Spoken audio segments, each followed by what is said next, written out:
Hi guys, today we will talk about how can you find list of your subscriptions on your Google Chrome. So all you have to do, just go up here, you click here on this sign on app, and it's going to show for your list like this, and you click here on settings, and it's going to take you here to settings window. Then you just click here on sync. Then you come to next step, and you just go down here, you click here on Google activity controls, and it's going to take you to next step here, and you just go down, you click here on see all activity controls here on down. Then you just keep going down here and you click here on go to your Google account. Then it's going to take you to next step here, and all you have to do, just go up here, you swipe right here on up, then you click here on payments subscriptions here, and it's going to take you to next step, and you just go down here.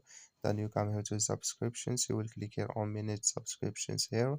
Then it's going to take you to next step here, and there you will find all subscriptions you have. I have no one, but if you have it, you will find it here in this window. That's all. Thank you for your watching. Don't forget to support us by liking, subscribe.